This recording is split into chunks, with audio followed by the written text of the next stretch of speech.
ഉരുൾപൊട്ടൽ തകർത്തെറിഞ്ഞ ചൂരൽമലയിലെയും മുണ്ടക്കയിലെയും ആശയവിനിമയ സംവിധാനം പുനഃസ്ഥാപിച്ചു. ബെയിലി പാലത്തിന് സമീപം സെൽ ഓൺ വീൽ സംവിധാനം ഉപയോഗിച്ചാണ് താൽക്കാലിക ടവർ പ്രവർത്തന സജ്ജമാക്കിയത്. ഇതോടെ രക്ഷാദൌത്യം ഏകോപിപ്പിക്കുന്നതിന് കൂടുതൽ കാര്യക്ഷമമാകുമെന്നാണ് വിലയിരുത്തൽ. ചൂരൽമലയെയും മുണ്ടക്കയെയും തകർത്തെറിഞ്ഞ ഉരുൾപൊട്ടൽ ദുരന്തത്തിന് പിന്നാലെ രക്ഷാദൌത്യത്തിന് നേതൃത്വം നൽകിയിരുന്ന സർക്കാർ സംവിധാനങ്ങൾ നേരിട്ട പ്രധാനപ്പെട്ട വെല്ലുവിളി ആശയവിനിമയ സംവിധാനം പൂർണ്ണമായി തകർന്നടിഞ്ഞതായിരുന്നു. മുണ്ടക്കയിലും ചൂരൽമലയിലും പുഞ്ചിരിമട്ടത്തും എന്താണ് സംഭവിക്കുന്നത് എന്ന് കൃത്യമായി മനസ്സിലാക്കാൻ രക്ഷാദൌത്യം ഏകോപിപ്പിക്കുന്ന സേനാവിഭാഗങ്ങളുടെ തലവന്മാർക്ക് അറിയാൻ കഴിയാത്ത ഒരു സാഹചര്യത്തിൽ നിസ്സഹായരായി നോക്കി നിൽക്കാൻ മാത്രമേ ആദ്യഘട്ടത്തിൽ അവർക്ക് കഴിഞ്ഞിരുന്നുള്ളൂ. പിന്നീടാണ് ദുരന്ത നിവാരണ അതോറിറ്റിയുടെയും സംസ്ഥാന സർക്കാരിന്റെയും നിർദ്ദേശത്തിന്റെ അടിസ്ഥാനത്തിൽ ഇൻഡസ് ടവേഴ്സ് ബെയിലി പാലത്തിന് സമീപം ഏതെങ്കിലും സ്ഥലത്ത് ഇത്തരത്തിൽ ടവർ സ്ഥാപിക്കാൻ കഴിയുമോ എന്നൊരു ചർച്ചകളിലേക്ക് കടക്കുന്നത്. പിന്നീട് ബെയിലി പാലത്തിന് സമീപത്ത് ഈ സ്കൂളിന് ബെയിലി പാലത്തിനും സ്കൂളിനും സമീപത്തായി തകർന്നടിഞ്ഞ ഒരു റോഡുണ്ടായിരുന്നു. ആ റോഡിൽ ആ പാലമുണ്ടായിരുന്നു. ആ പാലം മുഴുവനായി തകർന്നതാണ്.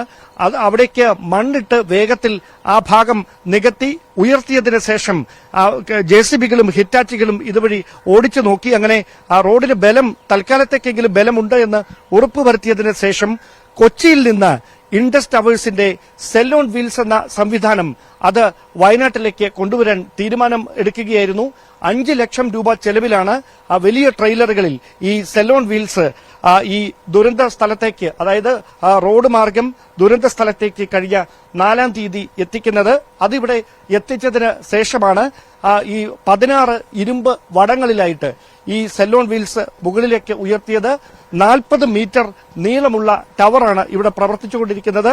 ഈ ടവറിൽ നിന്നാണ് മുണ്ടക്കയെയും ചൂരൽമലയെയും പുഞ്ചിരിമട്ടത്തെയും ഒക്കെ തമ്മിൽ ഇപ്പോൾ ബന്ധിപ്പിക്കുന്ന എല്ലാ സർവീസ് പ്രൊവൈഡേഴ്സിന്റെയും സേവനദാതാക്കളുടെയും സേവനം സുഗമമായി നടപ്പിലാക്കുന്നതിന് ആശയവിനിമയം സാധ്യമാക്കുന്നതിന് ഈ ടവറാണ് ഇപ്പോൾ പ്രവർത്തിച്ചുകൊണ്ടിരിക്കുന്നത്. നമുക്കറിയാം, സാധാരണയായി ഈ ടവർ സ്ഥാപിച്ചതിന് ശേഷം ഈ സിമന്റ് ഉപയോഗിച്ചുകൊണ്ടാണ് അത് തറയിൽ ഉറപ്പിക്കുന്നത്. അങ്ങനെയാണ് ടവർ സാധാരണയായി എല്ലാ സ്ഥലങ്ങളിലും സ്ഥാപിക്കുന്നത്. പക്ഷേ ഈ ദുരന്തമുഖത്ത് അങ്ങനെ പെട്ടെന്ന് സിമന്റിൽ ടവർ സ്ഥാപിക്കാനൊന്നും കഴിയില്ല.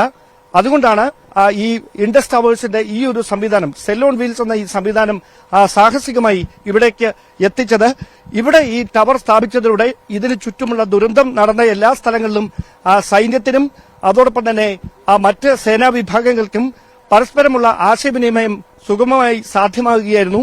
അതോടെയാണ് രക്ഷാദൌത്യത്തിന്റെ ഊർജ്ജം വർദ്ധിക്കുന്ന ഒരു സാഹചര്യമുണ്ടായത്. സ്വാഭാവികമായി മേപ്പാടിക്കും മുണ്ടക്കൈക്കുമിടയിൽ സമാനമായൊരു സാഹചര്യം, അതായത് ഒരു തരത്തിലും ആശയവിനിമയം സാധ്യമാകാത്ത ഒരു സാഹചര്യമുണ്ടായിരുന്നു.